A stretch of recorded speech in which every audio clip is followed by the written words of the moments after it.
Сәлеметсіздер ме балалар? Біз моногибридті будандастыруға арналған есептерді бүгін әрі қарай жалғастырамыз. 9-шы есептен 13-ші есепке дейін. 9-шы есептің берілісінде тегіс жүнді теңіз шошқасы бұйра жүнді дарамен шағылыстырылған.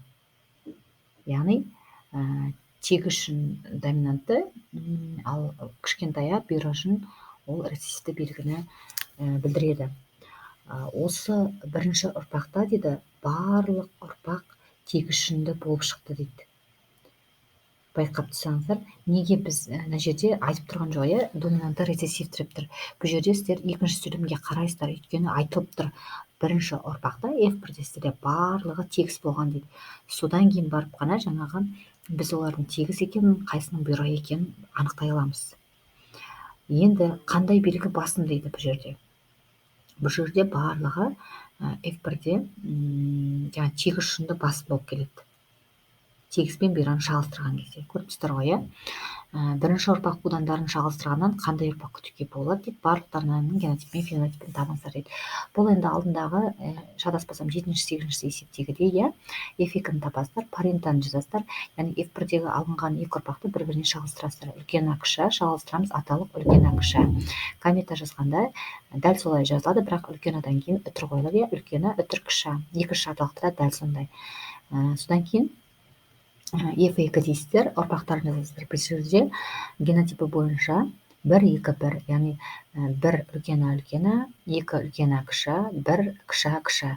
Ал фенотипі бойынша, сыртқы көрінісі бойынша 3-тің 1-ге қатынасы, себебі үшеуі тегіс жүнді, біреуі бұйра жүнді теңіз шошқалары пайда болған. Түсінікті деген ойдамын. Келесі 10-шы есеп бізде адамның көзіне байланысты түсінің. Адамда көк көз рецессивті белгі. Яғни рецессив дегеніміз ол басылыңқы ген, кішкентай А, ал қой көз доминантты белгі. Доминантты деген ол басым ген, үлкен деген сөз. Енді паренттан жазамыз, аналық белгісін қоясыздар. Қой көзді гетерозиготалы әйел, гетерозиготалы, білесіздер, гетерозиготалы ол әртүрлі аллел қатысады, яғни үлкен А, ол кіші. Шағылыстырасыздар, аталық көк көзді еркекпен. Яғни рецессивті екі кішкентай А болады. Кометаны жазғанда жаңа ғана түсіндіріп айттым, үлкен А кіші арасына үтір қоямыз, аталықта екеуі бірдей болса, тек қана біреуін ғана жазамыз. F1-ді жазғанда, өздеріңіз көріп тұрғандай, ұрпақ генотипі бойынша 1-1-ге немесе 2-2-ге қатынасындай. Себебі бізде бұл жерде гетерозиготалы қой көзді әйел мен жартысы 50% гомозиготалы көк көзді еркек пайда болған. Ал фенотипі бойынша 2-2-ге қатынасы, яғни бұл жерде жаңағы екеуі қой көзді, екеуі көк көзді болып келеді. Осындай жауабы осылай болып келеді. Келесі 11-ші есепті сіздер шығармайсыздар. Мен қызыл түспен белгілеп қойдым. Неге десеңіздер, есепте былай берілген: адамда жұқа ерін рецессивті дейді, яғни ол кішкентай болады, ал қалыпты ерін доминантты, яғни үлкен А болады. Енді есептің берілісі былай болу керек дейді. Жұқа ерінді әйел мен жұқа ерінді еркек ұрпағы қандай болады дейді. Жаңа сіздер жазды ғой, жұқа ерін ол кішкентай аға берілді. Енді біз аталыққа да аналыққа екі кішкентай аны шағылыстырасыз, екі кішкентай аға, ондай бізде есеп болмайды. Сондықтан бұл жерден де отпечатка қате кеткен, сол себепті бұл есеп сізде шығарылмайды. 12-ші есепте адамның тік шашы рецессивті белгі, яғни кішкентай А дейсіздер. Үлкен А-ны бұйра шасы, яғни ол доминантты белгі деп белгілейсіздер. Доминантты және рецессивті бойынша гомозиготадан дейді. Қараңыздар, доминант дегеніміз үлкен, рецессив дегеніміз кішкентай. Осы екеуде гомозиготал болады. Сонда екі үлкен А-ны шағылыстырасыздар екі кішкентай А-мен. Кометада бір-бірден ғана жазасыздар. Айтып кеткендей, F1-де барлығы бізде бұйра шаш пайда болып тұр. Яғни генотипі бойынша барлығы бұйра шашты, яғни адамдар пайда болған, ал фенотипі бойынша генотипі бойынша гетерозиготалы пайда болған, ал фенотипі бойынша бұйра шашты пайда болған. Осындай айырмашылықтар бар. 13-ші есепке келетін болсақ, бұнда тышқанның ақ түсі қара түсінен бастайды, яғни үлкен А ақ түс, кіші А қара түс болады. Енді есептің берішіне келсек, гетерозиготалы аналог дейді, пен қара аталықты шағылыстырыңыздар дейді.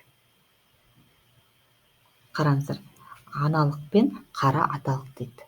Мына жерде ақ түс деп тұрған жоқ, байқапсыздар ғой, аналық деп қана айтып беріп тұр. Сондықтан гетерозиготалы деп тұр. Аналық гетерозиготалы үлкен А кіші А болады. Егер мына жерде гомозиготалы аналық болса, екі үлкен А жазасыздар. Мысалы шағылыстырамыз қара аталықпен, екі кішкентай Амен. Гаметта үлкен А кіші А жазады, сол қалпында арасына үтір қоямыз. Ал аталықта біреуін ғана жазасыздар. Екі бірге келетін болсақ, бірдің бірге немесе екінің екіге қатынасы, яғни екеуі гетерозиготалы, екеуі гомозиготалы пайда болып тұр. Ал фенотипіне келетін болсақ, екінің екіге қатынасы бұл жерде де, яғни 50-50 деп те айтсақ болады. Екеуі ақ түсті тышқандар, екеуі қара түсті тышқандар пайда болған. Балалар, енді мен сіздерге осы моногибридті будандастыруға типтік есептерді толық доминанттылыққа байланысты түгелін шығарып бердім. Түсіндіңіздер деген ойдамын, бірақ та барлықтарыңыз көресіздер, бірақ ешқандай комментарий қалдырмайсыздар. Сіздер түсінді ме, түсінбеді ме, маған жұмбақ болып қалып қояды. Сондықтан осы видеоны көрсеңіздер, өздеріңнің пікірлеріңізді толықтай жаза кетсеңіздер екен. Енді алдыңғы сабақтарда мен сіздерге дигибридке байланысты енді уақытым тапшы болуына 1-2-3 есеп көрсетемін, бірақ есеп өте көп менде. Және де бізде алдыңғы сабақта аллельді гендер туралы өтеміз. Негізі ол тақырыпқа да сіздер есеп шығаруларыңыз керек. Енді мұғалімдеріңіз өзі әр мұғалім әртүрлі береді ғой, енді шығармауларыңыз да мүмкін, бірақ мен ол тақырыпты түсіндіріп, сол тақырыпқа байланысты сіздерге 1-2 есепті егер сіздерге қажет болса салатын боламын. Оның барлығын комментарийға жазыңыздар. Сұраныс болса мен саламын, сұраныс болмаса оларды салмаймын. Дигибридті тақырыбын түсіндіру қажет па сіздерге, оны да жаза кетсеңіздер. Егер ол түсінікті болса, мен бірден жаңағы аллельді гендер тақырыбын түсіндірсем. Каналымнан алыстамай тіркеліп, өздеріңіздің пікірлеріңізді білдіріп, осы видеомның ссылкасын өздеріңіздің сыныптас достарыңызбен бөлісе кетіңіздер. Тыңдағандарыңызға рахмет, сау болыңыздар.